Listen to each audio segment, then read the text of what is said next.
AP TDP polit bureau సమావేశం ఈ రోజు మంగళగిరిలో ఎన్టీఆర్ భవన్ లో జరగనుంది. ఎజెండాలో 6 అంశాలు పెట్టినట్లు తెలుస్తోంది. నామినేటెడ్ పదవులు, శ్వేతపత్రాలు, విశాఖ స్థానిక సంస్థల కోటా, ఎమ్మెల్సీ అభ్యర్థి ఎంపిక, సంస్థాగత వ్యవహారాలు వంటి అంశాలపై చర్చ జరగనున్నట్లు తెలుస్తోంది. టీడీపీ అధ్యక్షుడి ఎంపికపై కూడా చర్చించే అవకాశం ఉన్నట్లు సమాచారం.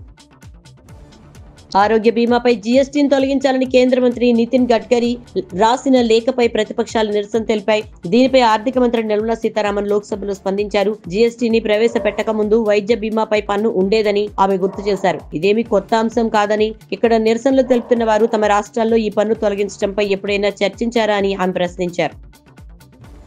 పారిస్ ఒలింపిక్స్ లో 2 పథకాలు సాధించిన ఏస్ షూటర్ మను భాకర్ భారత్ చేరుకున్నారు. ఢిల్లీలోని సోనియా గాంధీ నివాసానికి చేరుకుని ఆమెను కలిశారు. ఒకే ఒలింపిక్స్ లో 2 పథకాలు సాధించిన మను భాకర్ ను కాంగ్రెస్ అగ్రనాయకురాలు అభినందించారు. 4 ఏళ్ల తర్వాత జరగనున్న 2028 లాస్ ఏంజల్స్ ఒలింపిక్స్ కోసం ప్రణాళికలు సిద్ధంగా ఉన్నాయన్నారు మను భాకర్. పారిస్ ఒలింపిక్స్ లో 2 కాంస్య పథకాలు సాధించిన మను స్వదేశానికి తిరిగి రావడంతో ఇందిరాగాంధీ అంతర్జాతీయ విమానాశ్రయంలో ఆమెకు కోచ్ జస్పాల్ రాణాకు ఘన స్వాగతం లభించింది.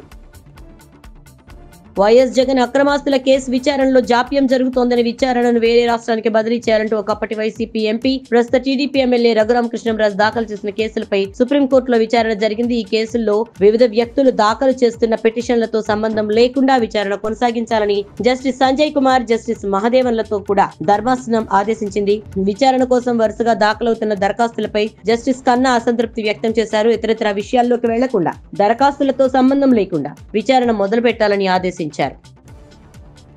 కువైట్ లో తన్ను కొడుతున్నారని తన స్వదేశానికి తీసుకెళ్లాలంటూ తెలంగాణ సీఎం రేవంత్ రెడ్డికి నిర్మల్ జిల్లాకు చెందిన రాథోడ్ నామ్దేవ్ మొరపెట్టుకున్నాడు. తన స్వదేశానికి తీసుకెళ్లేలా చర్యలు తీసుకోవాలని కోరాడు. ముధోల్ మండలం రువి గ్రామానికి చెందిన రాథోడ్ నామ్దేవ్ 10 నెలల క్రితం కువైట్ వెళ్లాడు. ఇంట్లో పని అని చెప్పి ఓ ఏజెంట్ తన్ను కువైట్ పంపినట్లు చెప్పాడు. కానీ కువైట్ చేరుకున్నాక తన్ను మోసం చేసినట్లు తెలిసిందన్నాడు. ప్రస్తుతం ఎడారిలో ఒంటెల కాపరిగా పనిచేస్తున్నానని, తన్ను కొడుతున్నారని బాధితుడు ఆవేదన వ్యక్తం చేశాడు.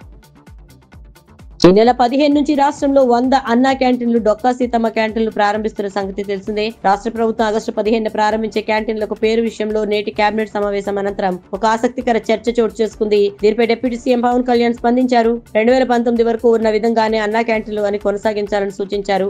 అపర అన్నపూర్ణగా ఖ్యాతిగాంచిన డొక్కా సీతమ్మ పేరు పాఠశాల మధ్యాహ్న భోజన పథకానికి నిర్ణయించిన క్రమంలో క్యాంటీన్లకు ఎన్టీఆర్ పేరు కొనసాగించవచ్చని పవన్ ప్రతిపాదించారు. అక్టోబర్ 1 నుంచి కొత్త మద్యం పాలసీ అమల్లోకి వస్తుందని తెలిపారు. కల్తీ మద్యం నుంచి ప్రజలకు విముక్తి కల్పిస్తామని కొల్లు రవీంద్ర అన్నారు. పాత మద్యం బ్రాండ్లను మళ్లీ తీసుకొచ్చేందుకు ప్రాధాన్యం ఇస్తామని చెప్పారు. మద్యంపై ఆదాయం కంటే ప్రజల ప్రాణాలే తమకు ముఖ్యమని స్పష్టం చేశారు. బీజేపీలో బీఆర్ఎస్ విలీనమవుతుందనే ప్రచారంపై బీఆర్ఎస్ నేత మాజీ ఎమ్మెల్యే బాల్క సుమన్ స్పందించారు. 25 ఏళ్లుగా ఇలాంటి మాటలు వింటూనే ఉన్నామన్నారు. తెలంగాణ రాష్ట్ర ఏర్పాటును వ్యతిరేకించేవారు, ఈ రాష్ట్ర పుట్టుకను భరించలేని వారు, ఈ రాష్ట్ర ప్రగతిని ఇష్టపడని వారు, తెలంగాణ అస్తిత్వాన్ని జీర్ణించుకోలేని వారే తమ పార్టీని ఉండవద్దని కోరుకుంటున్నారని మండిపడ్డారు. నగదు అక్రమ చెలామణి జరిగిందంటూ కేసులు అయితే పెడుతున్నారు, కానీ వాటిలో శిక్షలు పట్టడం అనేది చాలా తక్కువగా జరుగుతోందని సుప్రీంకోర్టు వ్యాఖ్యానించింది. కేసుల్లో పక్కా సాక్ష్యాధారాలు సేకరించి సమర్థంగా ప్రాసిక్యూషన్ నడపాలని ఈడీకి సలహా ఇచ్చింది. గ్రామ పంచాయతీలను బీఆర్ఎస్ ప్రభుత్వం ఎన్నో రకాలుగా భ్రష్టు పట్టించిందని మంత్రి సీతక్క మండిపడ్డారు. గ్రామ పంచాయతీలకు 10,170 కోట్లు కేటాయించి 5,988 కోట్లనే రిలీజ్ చేసిందన్నారు. బీఆర్ఎస్ ప్రభుత్వ తప్పులను సరిదిద్దేందుకు తమ ప్రభుత్వం ప్రయత్నిస్తోందన్నారు. స్వచ్ఛదనం పచ్చదనం కార్యక్రమంపై హరీష్ రావు విమర్శలు మానుకోవాలని హితవు పలికారు.